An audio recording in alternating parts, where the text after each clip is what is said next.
All right, so hello, and today we're going to cover. Yeah, sorry about that. I was just checking something. So today we're going to cover the concept of the leftist trinity. So basically, the conventional morality and political philosophies which we have today, right? The Overton window, you could say, right? The beliefs which we hold as sacred, right? The kind of ideas that we have in our mind when we consider what is ethical, what is politically just, and how the world should be arranged, how people should act, right? All of these moral beliefs can basically be explained from the French Revolution. So I think people would agree that there's leftist morality and there's rightist morality, right? Left-wing morality, right-wing morality. They're not you might not say they're opposites, right? But they're obviously different from each other. And so in a way, you can say that the French Revolution is still happening today, right? So the current moral landscape that we understand, right? What we assume to be true and false about morality, and the variation of normative opinions that we have, right? The range of belief systems that we have, and the right and left dichotomy. All of this begins with the French Revolution, and continues with the two world wars, and then into our modern Western society today, where the concept of the right and left dichotomy has really culminated in a very interesting way. And it's clear that the leftists have won, in terms of the political narrative, right? What is considered a valid political opinion? What is the kind of opinion that you can have, or a belief system that you're allowed to hold, such that you maintain your job, such that you don't get ostracized, such that you can maintain social status. If you're just an average person, right? Obviously, if you have the power or the means to just get away with having whatever opinion, right? Maybe you're a billionaire or a celebrity, but I'm talking about if you're an average person, your social status, and therefore your very survival, your very ability to find employment and be able to participate in society, right? All of this depends on the beliefs that you espouse. And, there's a range of beliefs that you're allowed to have in society, right? If you go too far to some extent, or you have some opinion that others view as wrong, and then you can get canceled, you can get fired from your job, you can be ostracized from society, you can be removed from any contact with people, and you could just be, you'll be a dead man walking, right? So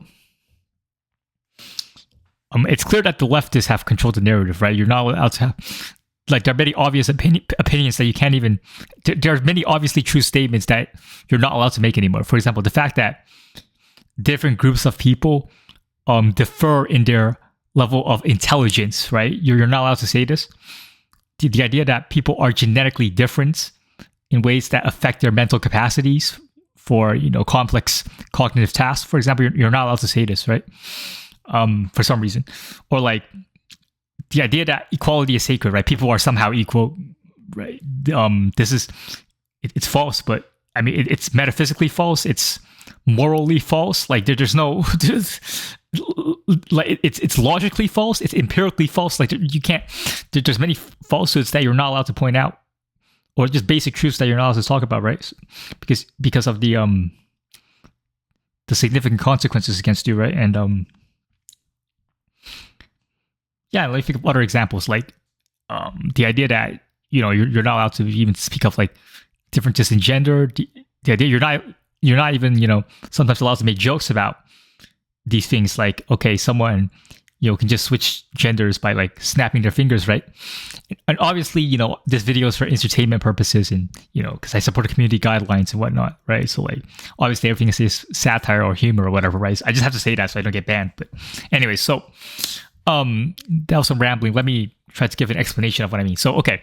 So what is the left wing and what is the right wing? What does it mean to be left wing? What does it mean to be right wing?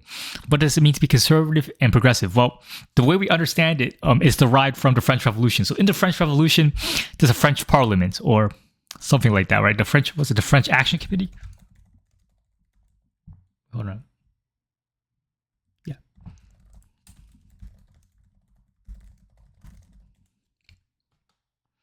National Assembly, right?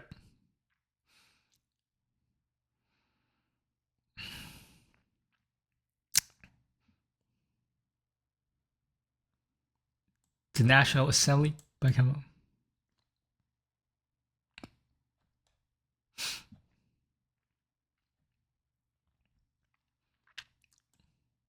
Yeah, so it's literally the parliament, okay? It's the French parliament where, you know, they have, I suppose they have some like parliamentary power. They have like the ability to like influence what kind of laws are passed or whatnot. Like, I'm not a legal expert or like, I'm not a political scientist, okay? But it's the French parliament, right? So, under French parliament, back in the days of the French Revolution, I think like 1820 or something, right? Hold on, let me just look this up.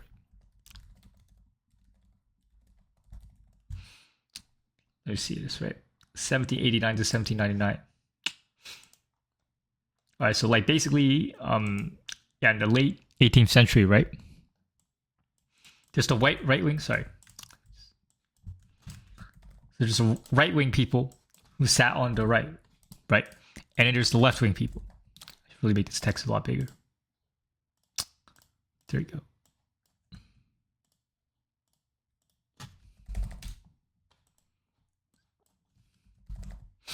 So there's the right-wing people and there's the left-wing people, right? And so obviously they vehemently deferred in political opinions, right? They were like killing each other and all this, right? And so like they had a lot of animosity against each other. So what did the right wing represent? They represented the status quo. This text is a bit too big. Sorry, this text is too small. Let me try. Okay, cool. Right. You can say conservatism, right? That's sort of what conservatism is. It's more or less maintaining a status quo. You could say traditionalism, right? I mean, this isn't the most accurate language, but it should give you a general idea, right? So they supported the aristocracy or the monarchy, right? So there's the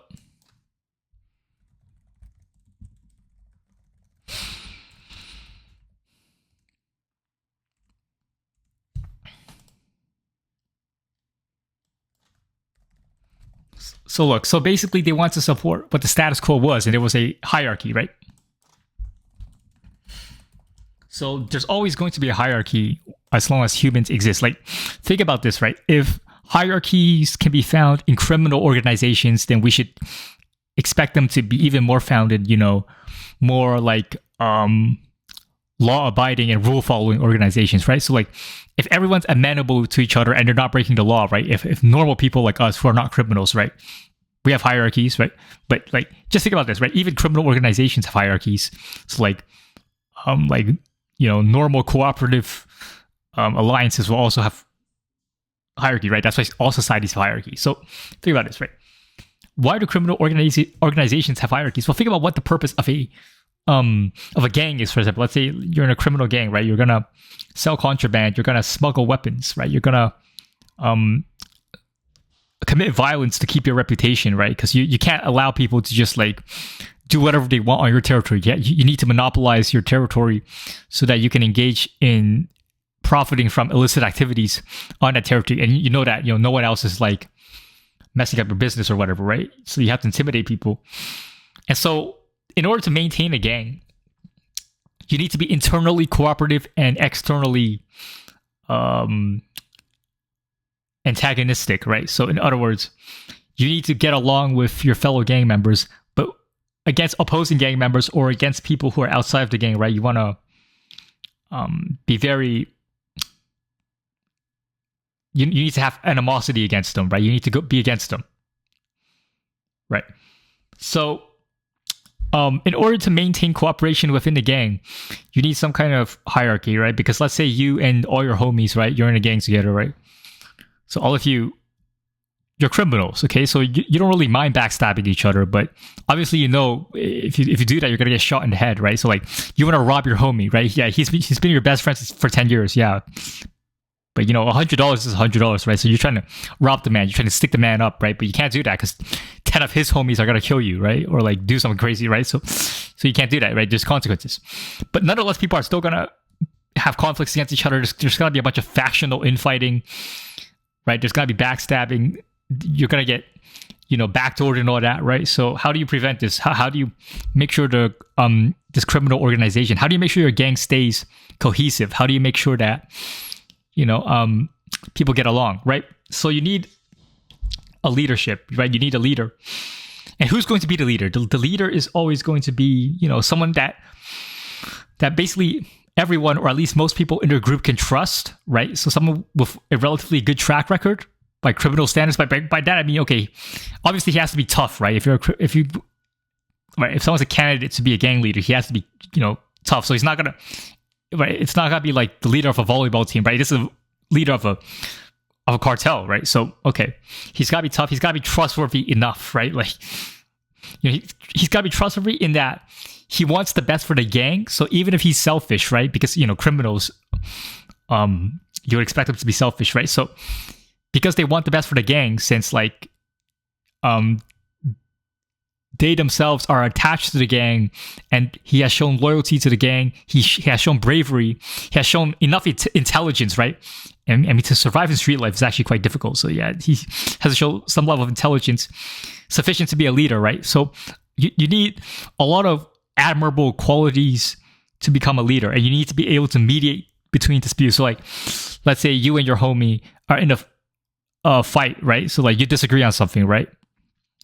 Maybe you stole his girl or something. I don't know. Like, maybe, you know, you're trying to like, you know, you're trying to sell drugs at one spot, but like he's coming around your block and like messing up your money. It's like, so you're thinking, man, I want to shoot this guy, man. I want to stick this guy up, you know? But like, so if there's no gang leader, the gang might just fracture, right? So like, you get your homies, he gets his homies, the gang is over, right? Or you split into little gangs, and that keeps happening, right? So, but,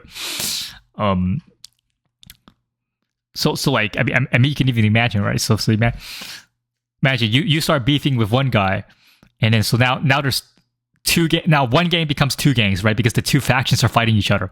But then, you know, the smaller factions start fighting each other too, because like someone in your own small faction, right, he's beefing with you now, right? So like, okay, now one faction becomes two factions become four factions, until like eventually it's every man for himself, right? Because, you know, these are criminals, right? They can't get along, right? So it needs a leader, okay? So the good thing is that the leader steps in. People can trust this guy. He's an OG, right? He knows, he's been around the ring. You know, he's been around the block. He knows everything there is to know about the street life, right? So he's got to sit you and this other young man down. He's like, hey guys, okay, don't kill each other, okay? Let's get this money together. He's got to lay down some rules that you can both agree on that's reasonable. And yeah, you just agree, and then everything is good, and you keep making that bread, right? Keep making that money. But the thing is, right, what happens if you disagree? What happens if you're like, nah, I want to be unilateral in my actions. I want to, you know, pick on this guy. I want to keep taking his money for myself, right? Okay, then there's some punishment mechanism, right? But anyways, the point is that hierarchy is something unavoidable, right? Even criminal organizations will require hierarchy. So like, even just normal civilizations, right? Like, anytime there's a collective of humans living together, there's going to be hierarchy. And the people who rise to the top of the hierarchy, they need to be admirable, right? Otherwise, people won't agree to live under them, right? Because the thing is, right, why do nobles arise? Why are there kings? Why are there these aristocrats? It's because they gain status, right? They gain status maybe because they are very talented, maybe because they are merchants, right? So they provide services that people want. Maybe because they have very good track record of being very ethical and virtuous people. And so people begin trusting these people. People start looking up to them, right? And then people will pay them to settle disputes, right? And then that's how they become nobles, because they become the de facto leaders of an area, and that's how the natural aristocracy arises, right? And yes, these are the natural elites, right? The nobility, and yes, they can conflict against each other too, right? But a natural hierarchy always forms, regardless, right? So, yeah, that being said, so that's basically the status quo of human society, right? And that's what the right wing wants to preserve. And so what does the left wing want to preserve? Well, it's basically the opposite, all right? So this is basically, so if you want to sum this up in one word, this is the aristocracy. And I'm not saying they're literally the best people, right? Because aristocracy means the best people, right? But it's just they're supporting the natural hierarchy, right? So what does the left wing want? They want democracy, okay? They want majority, which means majority rules, right? They want egalitarianism.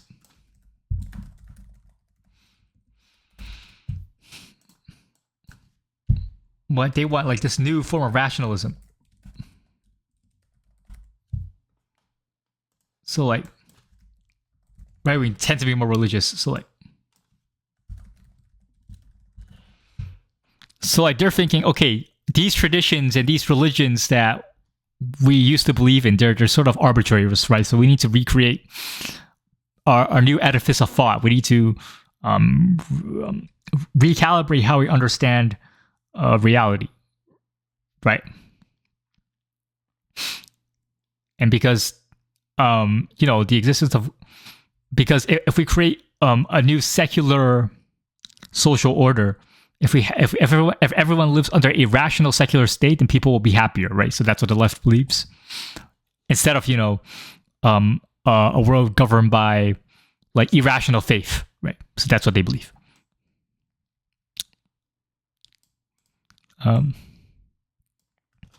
Trinity, hierarchy, right?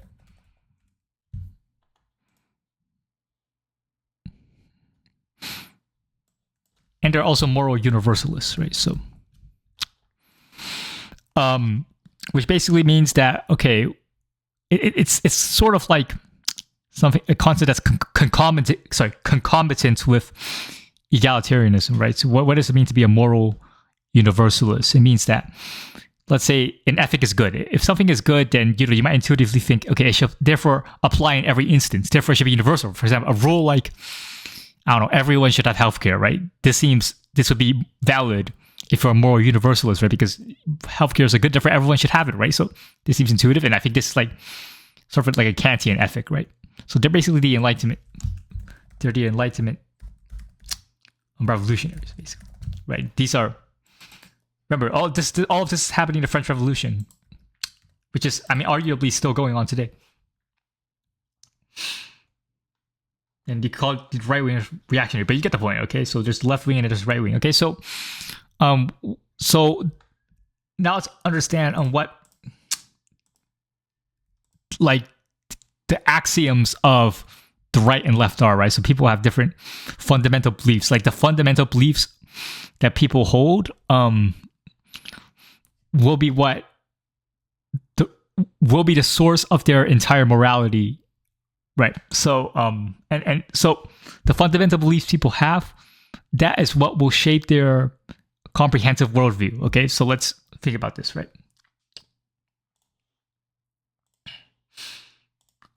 So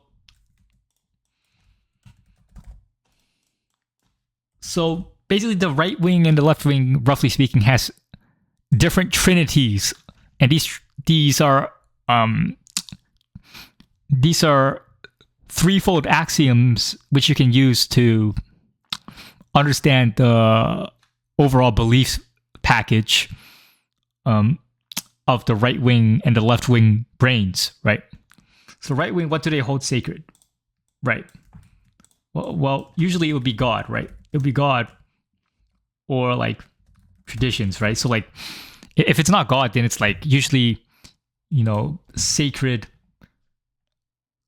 rituals and habits that are passed down from generation to generation, right?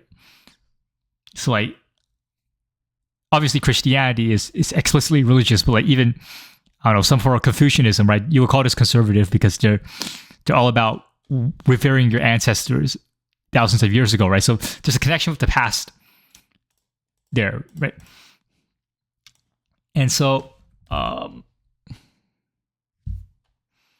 2 would be, so this is the right-wing Trinity, right?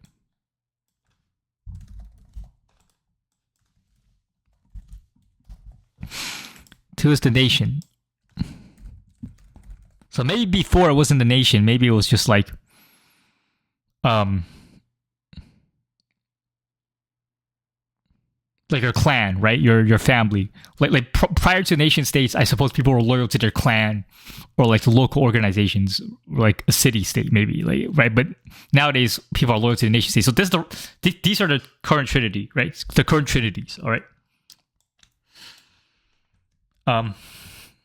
It's family now. Okay, so today, if you think of someone who's right wing, these are the 3 things that they will find the most important: God, nation, and family. Maybe it's not this. I'm not saying it's necessarily in this exact order always, right? But this is the 3 moral axioms of contemporary right wing.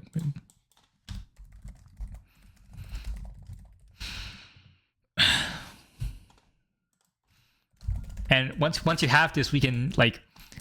This is basically all you need to like have a compelling explanation for what the right wing is. But we're not really gonna talk about it today. I'm just showing you this as a contrast to Leftist Trinity, because I'm gonna talk about the Leftist Trinity, which I think is more interesting. And it's also very problematic because the left wing has clearly won. It's clearly overtaken all the powerful institutions in the West. So because there are so many significant problems with leftism, I'm going to talk about them today. So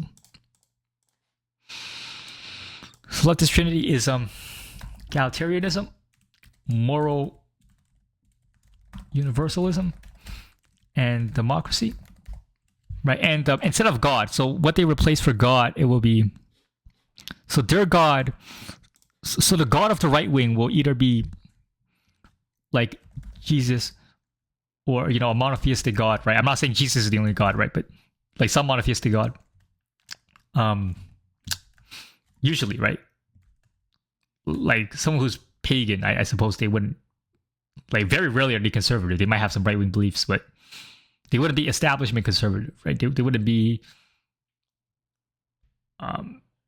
because our understanding of the right wing in the West is it's always tied to Christianity, right? So God.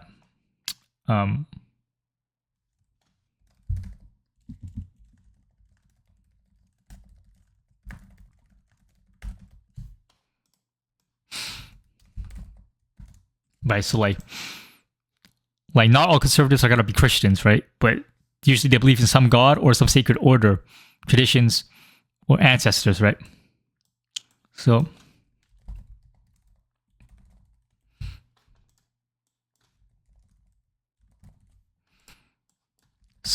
what the left worships instead is the God of reason, and what you have to understand is that reason doesn't necessarily mean being reasonable to the left wing, like sort of quasi-religious meta narrative. I would say it's straight up religion, like leftism, this leftist trinity, which is what characterizes the modern left.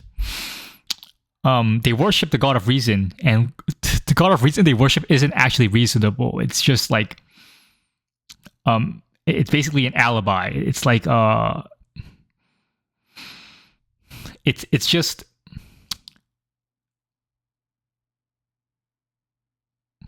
but it's basically like a catchphrase, right? Reason. It's a catchphrase that allows you to justify your biases and your very particular preferences, right? It's not an unbiased, like you might think of reason as a very unbiased judge, but no, that's not how leftists use reason. They worship reason as their God in a very pathological way, right? So reason basically, it's basically a tool of deception, right? And it's reason that they worship, right? So the left wing worships reason, right? Sorry. they worship reason. All right. So, look at egalitarianism, right? So this is the leftist trinity. These are the moral axioms of the left. Not just the moral axioms, they are also the religious axioms, because really, the leftist worldview is very religious. They worship reason, they worship democracy, they worship moral universalism, they worship egalitarianism. And let me clarify what reason actually is. We actually don't know what it is, right? It's just complete nonsense, basically. It's just basically a lie, right? They want to sound logical, they want to sound like they're intellectually superior to you, so they worship reason. But they're not. They're wrong on many things, and so they say they worship reason. In reality, they are deceiving you. In reality, they want to sound smart when they are not necessarily smart or correct or logical. So, okay, so you got the leftist trinity, right?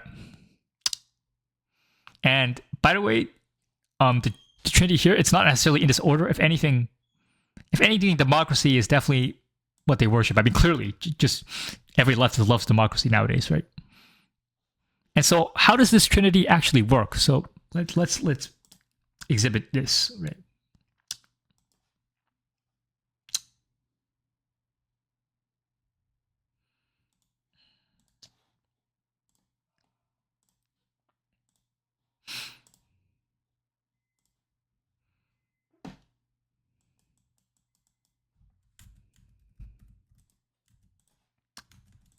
I gotta erase this. Sorry, my bad.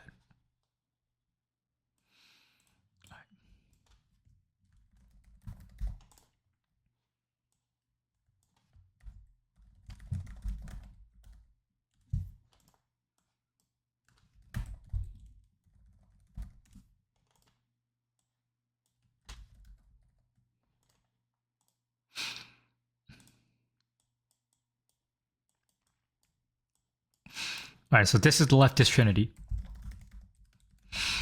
And these are the moral axioms of the left.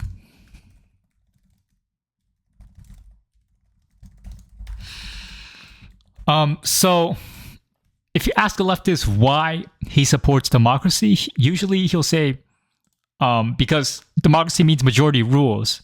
And that's good because you want to be against arbitrary hierarchy, which means you should be egalitarian, right? But why should you be egalitarian? Because you want to be a moral universalist. You want everyone to partake in the same good. But why should you be a moral universalist? Well, you should be a moral universalist because you should be an egalitarian, right? Or you should be a moral universalist because that's the principle of democracy, right? But why should you support democracy? Because of egalitarianism. Like you should support democracy because you should support equality. Right, so this is the justification. The justification for democracy is equality. But why should you like equality? Well, you should believe in the idol of equality because you should believe in moral universalism, right? But why should you believe in moral universalism? Well, you should believe in moral universalism because you should believe in democracy, right? So there's no actual reason for why you should believe any of these three things. And all these three things by themselves cannot be justified, right? They cannot be self-justified. They're actually inherently self-contradictory, which I'll explain later. And basically, these are a bunch of alibis for each other, right? So, like, if you question democracy, then they'll just distract you. So, like, let's say you make a criticism against democracy, right? They will distract you by saying egalitarianism is correct. But let's say you criticize egalitarianism, then they will distract you and say moral universalism is correct. But let's say you criticize moral universalism, then you will they will distract you with democracy. Basically, let's say I say, okay, democracy. Let's say I make an argument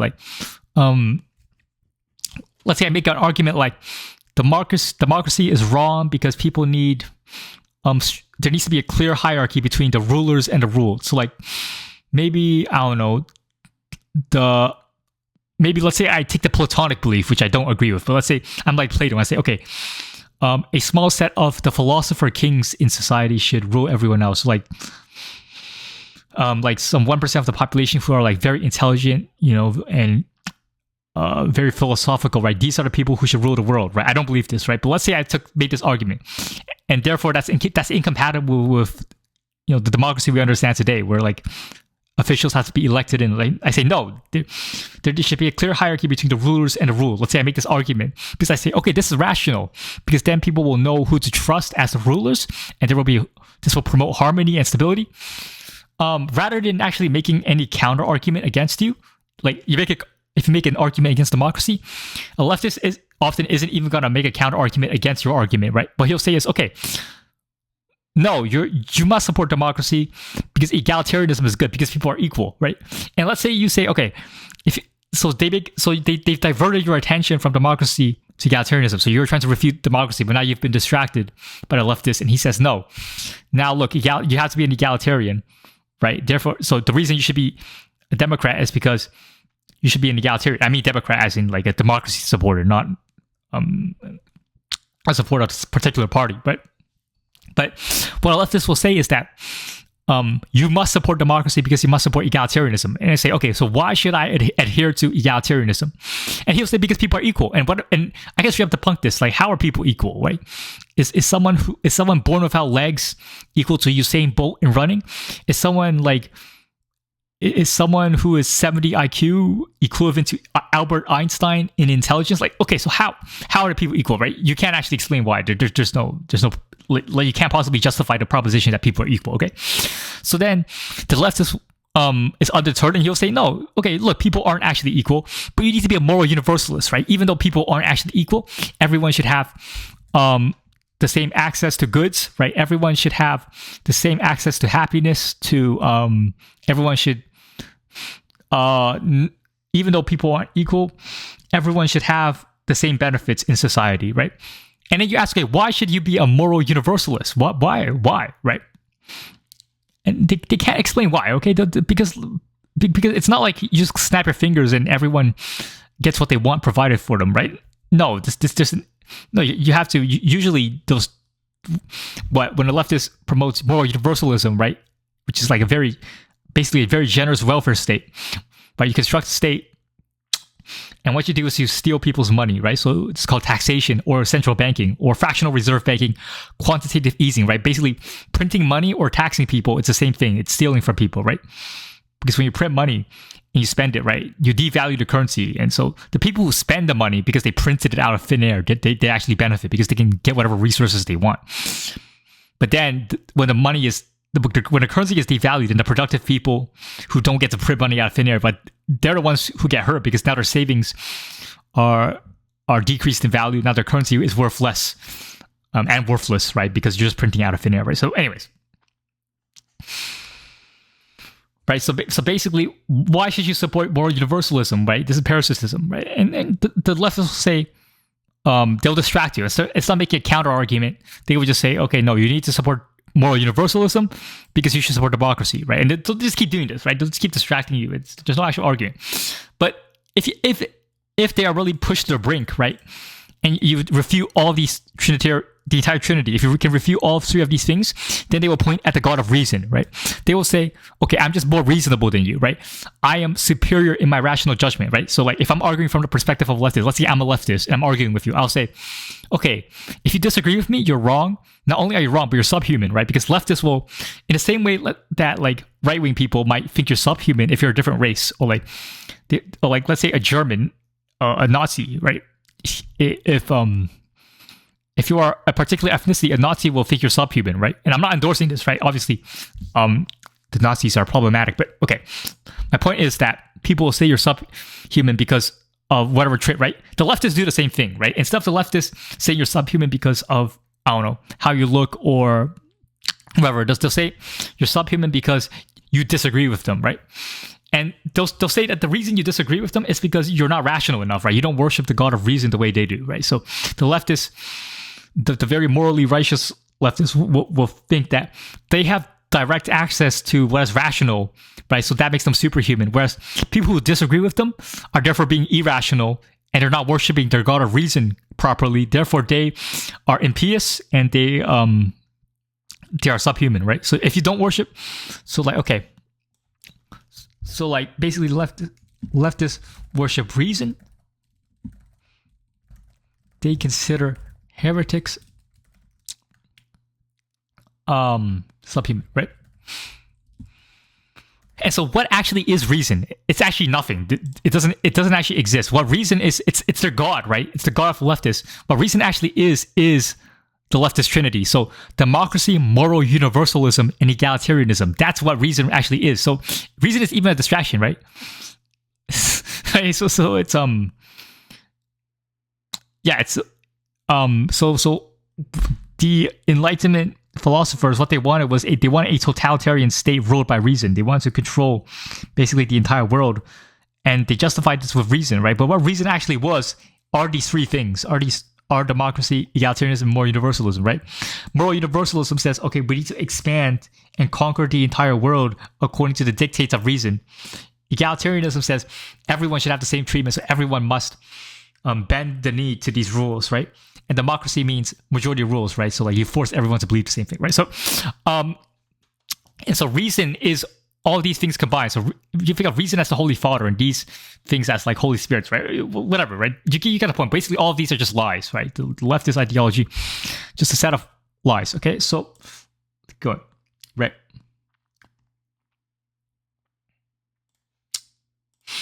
So let's explain the flaws of these things, right? Of these moral axioms of the left, right? So let's start with democracy, right? And I've explained this in prior video, but democracy really isn't a moral principle. It's just rule of the mob, or rule of the majority, but it's really rule of the mob because intelligence between humans is actually quite rare. Like most people, of average intelligence, they're actually not. They're not the brightest. Okay, so so you have if you give it really, like, think about this, right?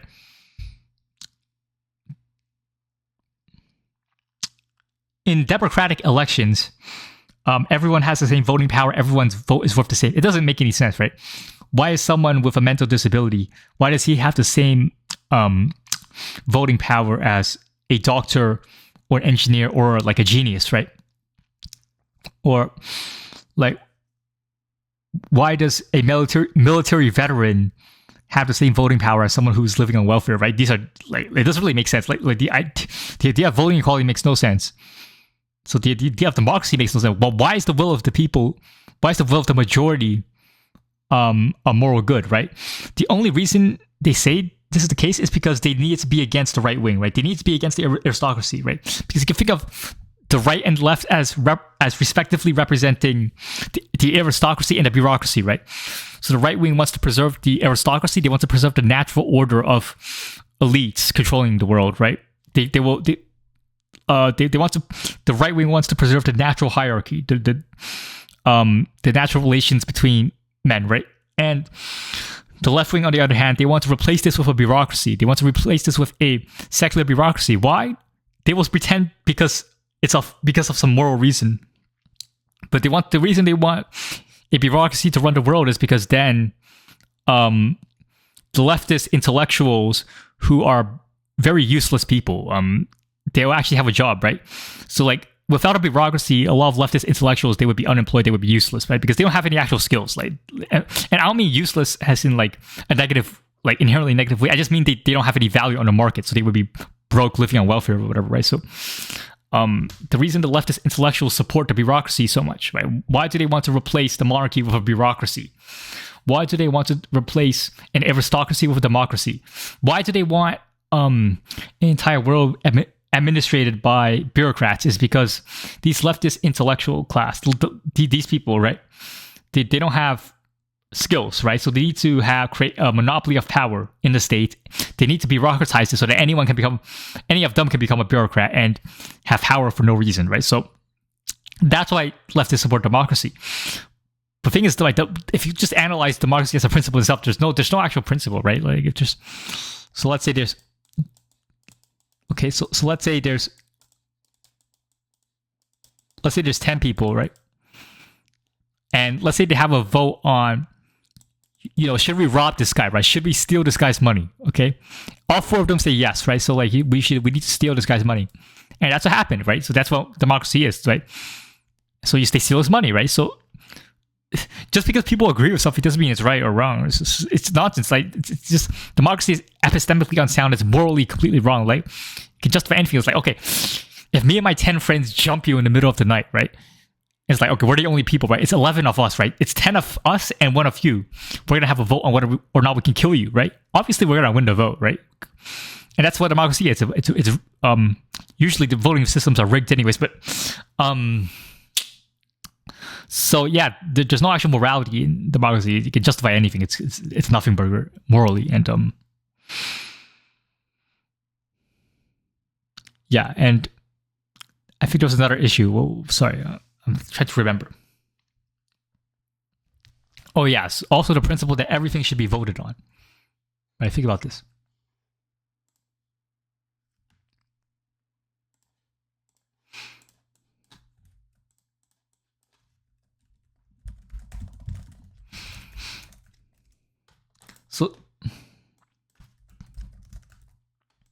So everything.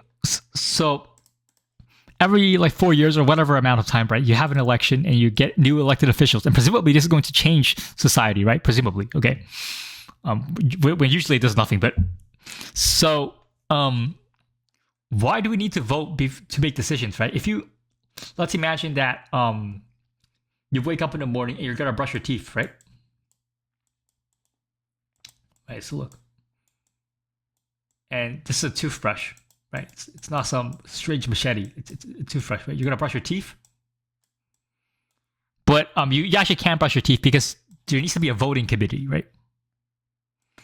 And these guys, so the voting committee, we need to actually, so we're gonna do a vote on whether or not you can brush your teeth, right? But before we can make this vote, we actually need to make a vote on can we actually vote, right? So should we or should we not vote? This is a serious decision, right? Like we need to vote on whether or not we can vote, right? And we need to vote on whether or not we can vote to vote, right? So we need it's infinite regress, right? So basically, you can't actually make if you apply the principle of democratic voting consistently, you can't actually make any decisions, right? You can't even breathe oxygen. Like you wake up in the morning, you want to breathe some fresh air so you don't die, right? So you don't like look. I don't know what happens if you stop breathing oxygen. I assume that your lungs don't have like resources or something. I don't know. Look, I'm not a scientist. Okay, so if you don't breathe, you'll die, right? So like before you're allowed to breathe, you need to vote. Or you do a vote. Okay, so you need to contact like 7 billion other people on Earth to have a vote. Like, okay, can John vote? Sorry, can John breathe? Right? We need to have a vote with 7 billion people involved, or whatever billions of people, right? And the question is, okay, is John allowed to breathe oxygen? But we have a vote on this. And so you have to somehow arrange like 8 billion people to be in the committee, or whatever amount of people, 1 million people, okay? 1 million people need to vote on, like, is John allowed to breathe oxygen, right? By the time the vote is actually done, John will be dead, okay? But there's another issue, which is that, let's say that you have everyone in the committee, okay? They're ready to vote, but you need to have a vote on whether or not you should vote. Like, why should you vote? This is a democratic issue, right? So you have to have another vote. You actually don't get anything done. Everyone actually starves to that because you can't eat food before voting, and you can't vote before voting on whether you can vote. So it's infinite regress. There's an infinite regress problem here. This leads infinite regress. It's reductio ad absurdum. This is not my argument. It's Rothbard's argument. So anyway, and there's another issue. So democracy also isn't fully taken seriously. So let's consider this, right? So like they just arbitrarily declare. So the people who support democracy, they'll be like, okay, any adult can vote. So like even murderers can vote. Like even criminals, like basically almost anyone can vote. Like unless you commit treason or something. Like you would have to be crazy. You have to be in some crazy situation to not be able to vote. So everyone can vote. So this guy has 60 IQ, right? He's mentally retarded. Okay, this guy has 150 IQ. What? You have a military veteran. Right? This guy's a net taxpayer.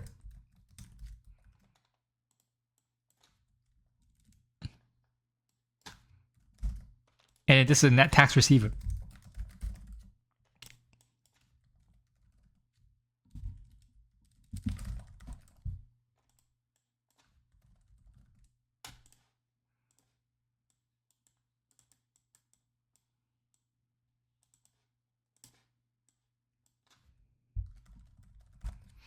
Okay, so somehow all of these people somehow have the equal voting power, right? All of their votes are worth 1, right?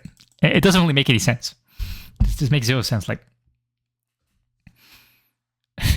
it's it's like apparently voting is supposed to like change the outcome of the future in a country. But yeah, but I mean, the voting systems are always rigged anyways, and even if they're not rigged, whoever controls the media and whoever controls the education system will always be influencing the voting patterns of the public anyways. So there's not, democracy doesn't really exist. It's always an oligarchy anyways. But even if at face value you actually take this idea of voting seriously, right? It's nonsense. Like, it doesn't make any sense. Like, and there's some arbitrary cutoffs. It's like, okay, so if criminals can vote, if mentally disabled people can vote, right? If brain dead people can vote. So like this guy, 100 years old. Okay.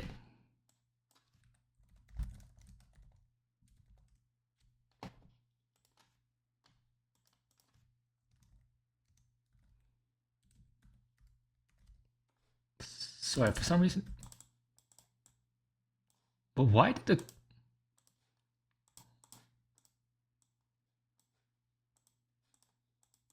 What? Sorry. You get a point. Okay, so this is a 100-year-old with amnesia, okay? He can't even remember, like, his grandson visited him yesterday. He doesn't remember that he exists, right? He walks up the stairs and, like, it takes him an hour to walk up the stairs because his legs don't really function, and he can't actually do... If you give him, like, a set of math problems, like, what does 1 + 1 equal, right? Or, like, how many sides are in a triangle? Or, like, you know, how do you calculate the amount of degrees in a triangle? Or, like, if you give him a picture of 3 houses, right? There's 3 houses in the picture, and he's like, the question is, okay, count how many houses are in the picture. And he's not able to do it, right? He's brain dead. He has amnesia, right? His brain doesn't even work. Look, but his voting rights are the same, right? So he still has the same voting power, right? So first of all, you have to understand that democracy doesn't actually mean anything. Like, you voting does not actually matter. Like you voting is never going to change an election. A single vote isn't going to change the election. What affects election outcomes over a long period of time? It's who controls the media and who controls academia, who controls the powerful institutions of the world, which are going to be the elites anyway. So it's got to be... So basically, democracy is always controlled by an oligarchy. Every democratic system is controlled by an oligarchy. So there's no such thing as democracy, right? Which is very good, because if democracy actually existed, all of this would be a very massive problem. Like, none of this makes sense, okay? And so look, if a 100-year-old brain dead person can vote, if a 60 IQ person can vote, right? If a homeless man on welfare can vote, right? If all these people have the same voting power, then why not let babies vote, right? So we need to we need to be more fair, okay? So think about this, right? Sorry. So we need to expand democracy.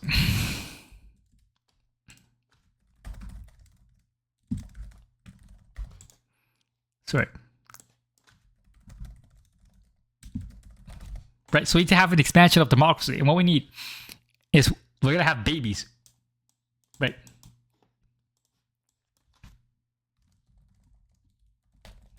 Okay, we're even going to have a fetus, right?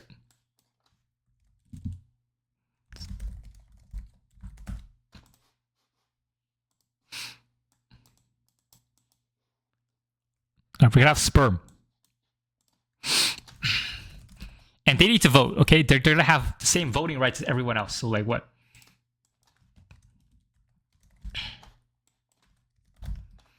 And so, I mean, think about it, right? I mean, look, if you're saying the 90-year-old with Alzheimer's or dementia or whatever, right? He can vote. If a person with disabilities can vote, let them vote, right? I mean, let these guys vote, right? Especially if you're operating under principle that, you know, if a policy affects you, you should be able to vote about it. Well, really any policy could probably affect you in some way, but the issue of abortion, right? Obviously, the people who arguably are the most affected by abortion. Sorry, I don't know why I'm trying to... Obviously, the people who are most affected by abortion are fetuses, right? Or sperm cells, babies, right? Children should definitely have a right to vote on the issue of abortion, right? Think about it. You're eliminating a fetus from existence. You're not even asking the fetus, right? Like, ideally, you would be able to ask the future version of it, right? But I don't know. So, like, So like, you really got to give babies the right to vote. I mean, if you're literally going to pass a law, or you're deciding on whether or not to pass a law about killing babies, you gotta give babies the rights to vote. I mean, come on. And or like, does a pregnant lady have 2 votes? Because, right? It's like, these are interesting questions, but let's forget about that, right? So democracy, it's delusional. It doesn't make any sense. Nobody knows what it is. It doesn't even exist anyways. Okay, so let's another issue, right? Egalitarianism. So why is egalitarianism problematic? Okay, so let's say these 2 people, right? These 2 people, okay. So let's look at this. Okay, so this guy has 70 IQ. Okay, he's 4'10". Okay, very short. And let's also say that he doesn't have arms. Okay, he's born without arms. He's an amputee. Right. He doesn't have arms. And then this guy, let's say this guy's 150 IQ, right? Wait, he's 7 foot tall. Right? And he's like, he can run as fast as Usain Bolt. Okay, so how are these people equal precisely? I'm not saying like, okay, this guy's, I'm not saying one of them is superior in every respect, right? So like if for example, like, maybe this taller guy can't fit through a door, and that's like, he's inferior in that respect, right? But in general, like for example, in athletic competition, right? You're going to prefer this guy's going to win, right? If it's a boxing match, this guy's going to win against this guy, right? Because he doesn't have arms, right? So yeah, he's going to win the boxing match. It's very easy to fight someone who doesn't have arms, right? It's not. And in terms of like, economic success, we know this guy's going to have an advantage, right? Like, because he's got to be more productive. Like, if you imagine, you're a construction company, right? You want to build a house, and you're hiring some new construction workers. You need some employees, okay? So who are you going to hire? Well, you're going to hire this guy, right? Because he has arms. He's quite intelligent, right? So if you give him instructions, he's going to understand, right? He's athletic. It's like, he needs to, if he needs to like get some supplies, right? He can obtain those supplies very efficiently because he can run very fast, right? But this guy, he's not going to be very helpful in building a house, right? Because he's like, how he's gonna hold any bricks? Like, he doesn't have arms, right? He's like, so like, how are these people equal? Like, they might be like, so like, I think they're superior and inferior to each other in different ways, right? So like, but the point is, right, egalitarianism, it's just, if it's taken literally or physically or if it's taken logically or empirically, it's false, right? Egalitarianism is false. People are not equal. People are different. And it's fine. Like, one of the unique things about humans compared to every other species of animal is that humans are very different from each other, right? The way people express themselves, the occupations that people specialize in, the way people spend their times, people are vastly different from each other, and that's what makes human beings unique. So really, egalitarianism is anti-human by nature. It's even suicidal on a collective scale, right? So yeah, people. First of all, egalitarianism is just false. Like, the idea of human equality, it's clearly false. Okay, so. How do you actually achieve equality then if it seems like I've already disproven it, right? So let's think about this.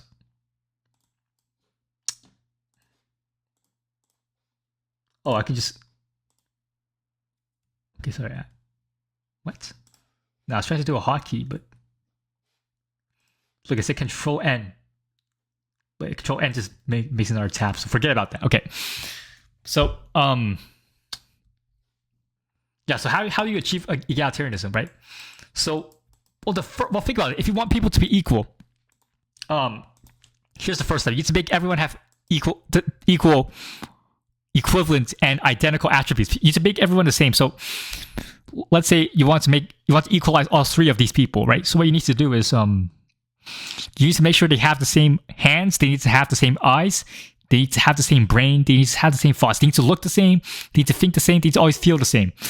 And they need to have all the identical attributes, right? They have the same height, the same DNA. Somehow, like, they're all like clones of each other, right? Even the number of strands of hair on their body, right? The number of cells, atoms, and molecules in their body, right? That needs to be equal, right? For all of these people. And they need to be literally carbon copies of each other. They need to be like copy and paste of each other, right? You have these clones that are equal to each other. But even then, they're not actually equal to each other. Yes, they're identical to each other, but they're not actually equal because they exist in different places in the world, right? So that means they have different experiences of reality.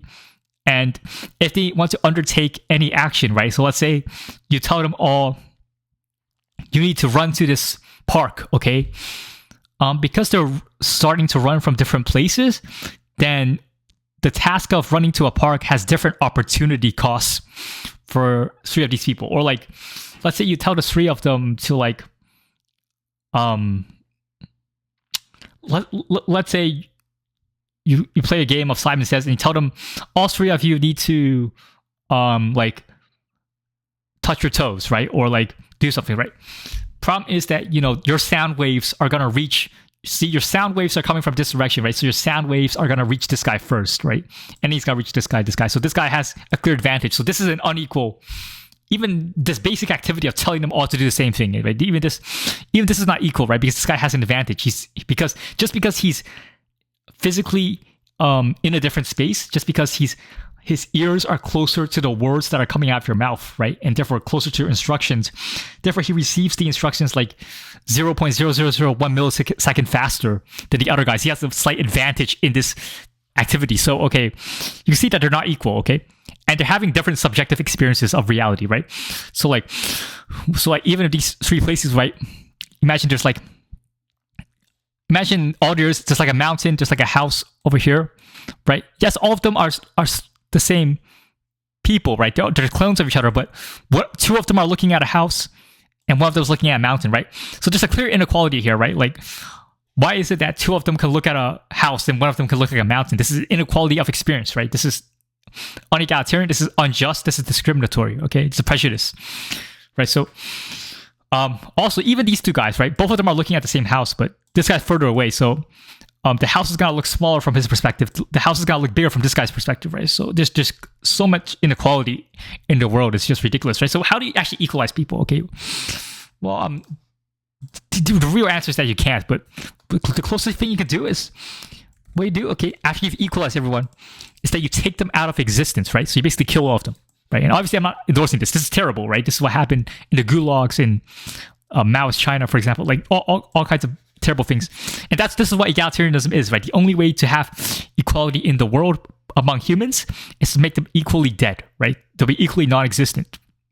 And so that's what egalitarianism is. It's illusional, right? So because two people cannot physically occupy the same place at the same time, so I don't know if it's possible to make two people identical. Like, you somehow like count the number of atoms in their body, right? So like the number of atoms, particles, molecules, the number of skin cells, blood cells, right?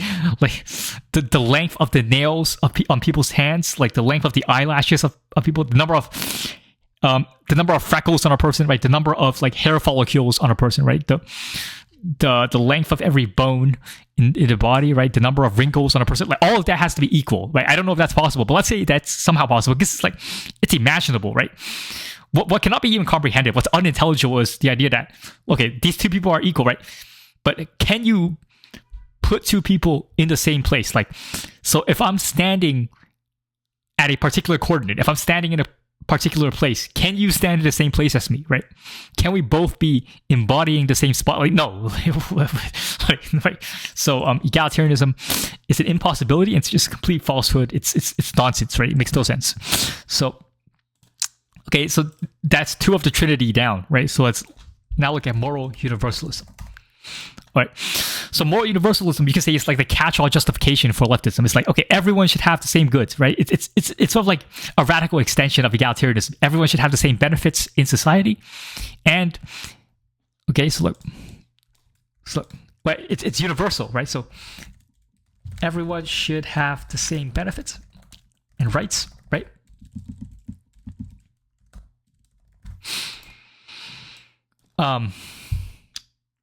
We should expand the government infinite to an unlimited extent, right? So moral universalism is what justifies totalitarianism, right? So when a leftist says we need to universalize morality, we need to universalize goods, we need to give everyone a good experience, that means totalitarianism. That means we need to expand the government's power as far as possible. We need to create a surveillance state. We need to put everyone into prisons. We need to enslave everyone, because that's what moral universalism is about, right? And okay, so this is the problem with moral universalism, because it's a nothing burger, okay? So morality is inherently a preference, right? So like, let's say, so there's two flavors of ice cream. There's chocolate ice cream and there's vanilla ice cream, right? So let's say, so which one do you pick, right? Let's say you could only pick one of them. So let's say someone prefers chocolate ice cream, someone prefers vanilla ice cream, right? These are preferences. And people can disagree on preferences, right? That's basically what morality is. Morality is value judgments, right? You can say they're subjective opinions, right? But even a subjective opinion has an objective source of, like, that's not really a useful distinction. But the point is, people have disagreements on what, but people have different disagreements on value judgments. People disagree on what is good. So, but morality is always particular, right? Because, in other words, it's discriminatory, right? So, like, for example, if you say that killing people for no reason, let's say killing innocent people is bad, right? We can agree on this. That's not a universal statement. That's a particular statement, because you're saying that you're not allowed to kill people, right? Killing people is bad. If you're saying killing people is bad, then you're not a moral universalist. You're making a particular statement of what's right and wrong, right? So think about this, right? So every morality is like this, right? So so there's a set of things that are right and good. There's a set of things that are bad and wrong, right? Or even evil, right?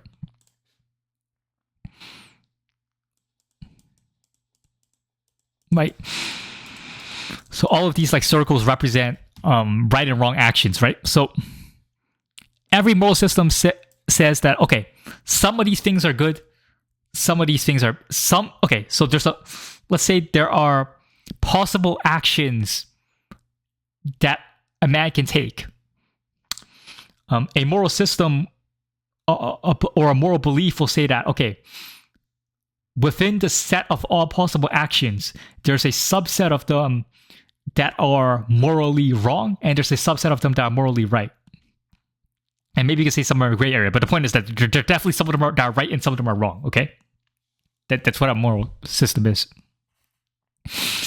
So but if you were truly a moral universalist, you would say that, you could do anything you want, right? Because morality is universal, right? The good is universal. It's ubiquitous, right? So you could do everything you want. So every morality, biological necessity is always particularist, right?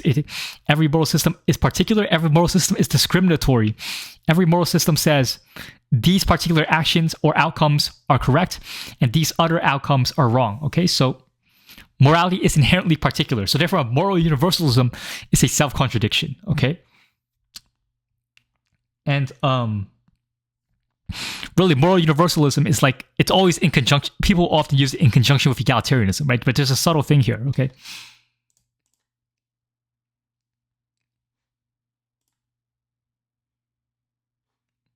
Right, because just like, how the Son is the Holy Spirit is the Father, right? So in the Trinity, in the leftist Trinity, moral universalism is almost always combined with egalitarianism. So I think about this, right? So you have a moral system, right?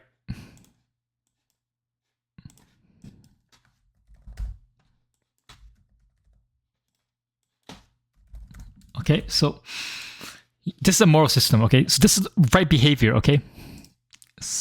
Behavior is someone who's egalitarian, right? Someone who's pro-democracy. Someone who's and someone who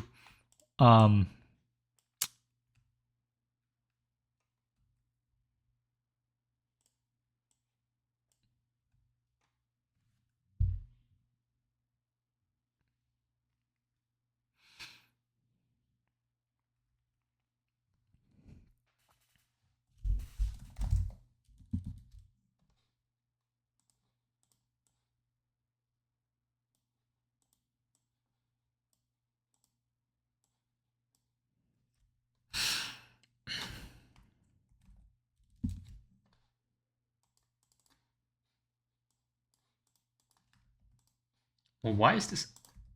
See, look, the words are white. Why? What?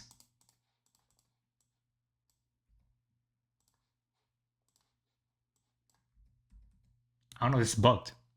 Let me reload this, bro. Okay. So look, right. Wrong.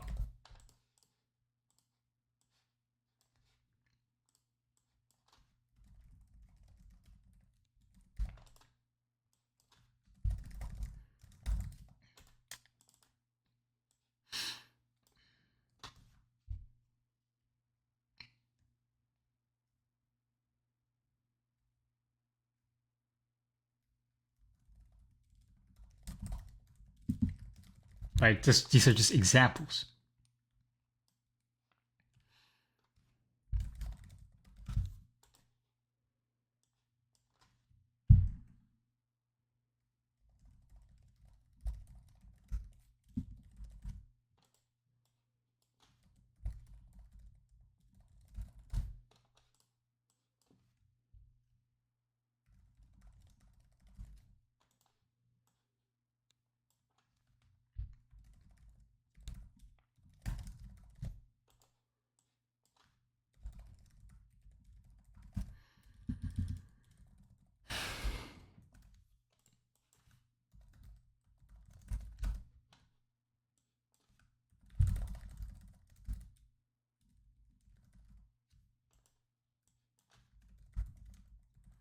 Okay, so I think we more or less agree, right?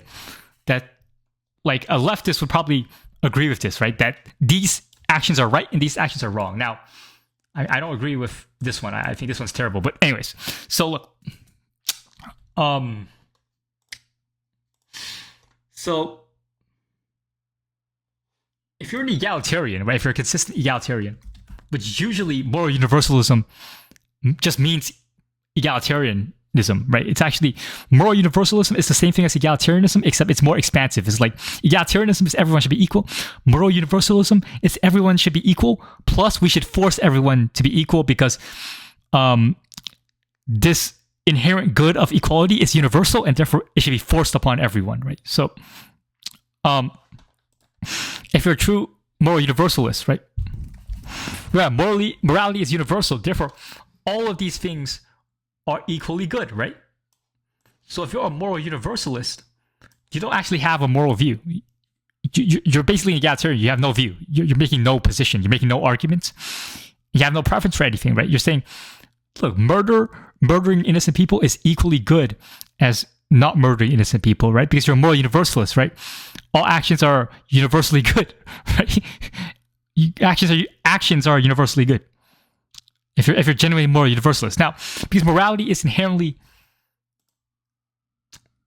particular, right?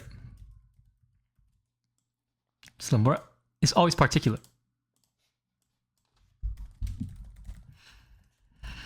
Right?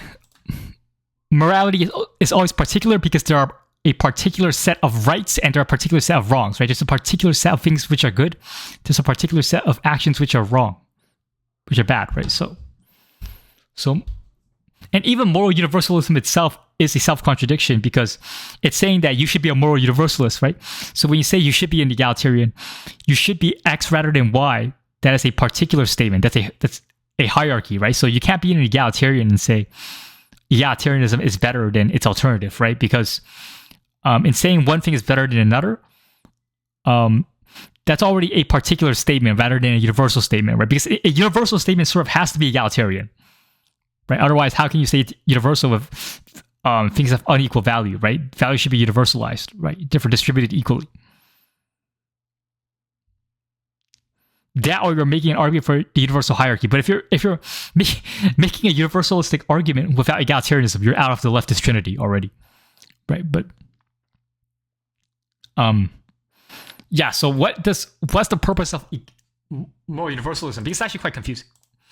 Okay, the purpose of universalism is that, okay, so you already have egalitarianism, right? Everyone should be equalized.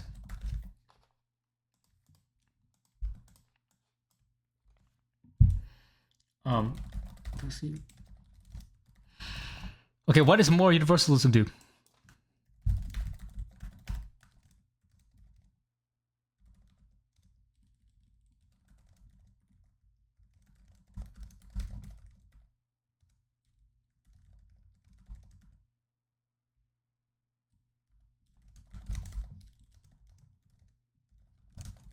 So moral universalism is totalitarianism, because what moral universalism does is it says, okay, we need to force everyone to believe what we believe. If they disagree, we need to put them in education camps. We need to re-educate everyone. We need to force everyone to be equal, right? Because what we say is good is universally good. So we need to force it onto everyone. We need to expand the state infinitely until we have reached everyone, okay?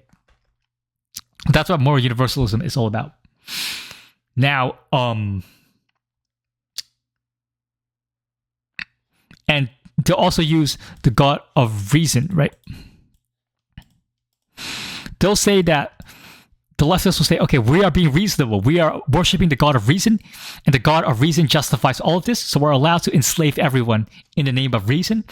Because if you don't agree with the God of reason, if you don't agree with the leftist Trinity, then you're just subhuman. Okay, so and only rational humans can comprehend the superior value of reason. Okay, so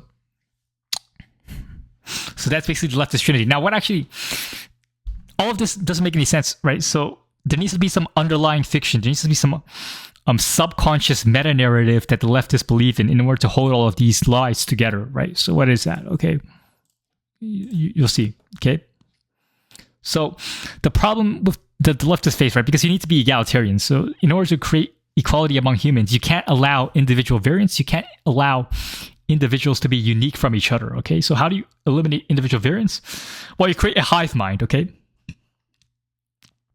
you create a hive mind. So this is the hive mind, right? Like a massive brain. And what you're going to do is, because of, in the name of moral universalism, you're going to force everyone to be a member of the hive mind. What the member of the hive mind does is that everyone will think the same thoughts, right? So you're not allowed to have original thoughts. Everyone, you're going to be a cognitive slave to the regime, okay? And this is in the name of moral universalism, right? So moral universalism, right? Everyone must think the same, right? So no more original thinking. Now, in the name of democracy, right? In rule of the majority. Obviously, everyone's here, right? So it's the rule of the majority, right? So that's already fulfilled. And then there's egalitarianism, which has its equality, but it's also maximal inclusivity, right? So what happens in the hive mind is that problem is you can't just have a jumbled mess of thoughts, right? You need a leader, right? You need a leader to herd all the sheep, okay? So who's going to decide how the hive mind acts, right? Because everyone who's a leftist is going to join the hive mind, okay? Because this is the utopian vision, right? So because of maximal inclusivity, right, it would be discriminatory if because you can't actually solve everything through a democratic vote, right? Because that leads to the infinite regress problem that I talked about earlier. And the issue is you can't elect, you can't like meritocratically, let's say, elect the most intelligent leader. You can't elect someone on a basis of being superior in competence, right? Because if someone's more competent than everyone else, if someone's more intelligent than everyone else, then that implies that people are unequal, right? So you can't be allowed to have a genuinely fitting leader to lead the hive mind, okay? So whoever is the leader of the hive mind is going to be the supreme leader, right? He's going to, if he thinks one way, then everyone else will think the same way. If he moves his head left, everyone moves his head left. If he moves his finger, everyone moves his finger. If he says go, everyone says go, right? If he does one thing, everyone will follow, right? Because of the principle of maximal inclusivity, right? The supreme leader of the hive mind must be the lowest common denominator. In other words, lowest common denominator, right? So the supreme leader of the hive mind must be the least intelligent member, right? It must be the person who is borderline retarded, right? He has to be borderline mentally disabled. such that he's just intelligent enough to recite the dogma of the leftist Trinity, but he's not intelligent enough to like, he probably like wouldn't be able to, you know, finish middle school, right? He's like 40 years old, right? He still can't, like, he can barely form a coherent paragraph. If you give him 10 hours and tell him to write a paragraph that's in proper grammar, that's making a logical argument, it might be very difficult for him to do so. But because he can state propositions, the fact that he can simply repeat propositions like egalitarianism is good, moral universalism is good, you know, democracy is good, right? He can just say the most basic stuff, okay? This guy is, right, a, what's the word? The least intelligent, right? Least intelligent member, right? So because of the principle of equality, you can't ban this guy from, obviously you can't bar him from entering into the hive mind because egalitarianism is maximal inclusivity. So you need to add him to the hive mind. But you're not allowed to have competent leaders, right? Because if people are more if you admit that people are more competent than each other, then egalitarianism is false, right? So you need to pretend that egalitarianism is true. What do is you need to make the least intelligent member the supreme leader so that no one is left out, right? So if everyone needs to have equal power, then everyone needs to have the same thoughts, right? Because if people have different thoughts, that's unequal, right? So you need to make everyone equally stupid, right? So you need to connect everyone's minds with this guys, right? So now everyone thinks the same way as the most retarded member of the hive mind. So this is how the hive mind functions, right? The least intelligent member of the hive mind is going to be the master, and everyone else will be slave, right? So if the least intelligent member says jump off a bridge, everyone jumps off a bridge. If the least intelligent member says, you know, eat a million sandwiches, or, you know, swallow a Tide Pod, or drink a gallon of bleach, right? Don't do these things, obviously, right? It's dangerous, right? But if the least intelligent member says that, then everyone will do it, right? Because he becomes the supreme leader, right? He becomes like Kim Jong-un.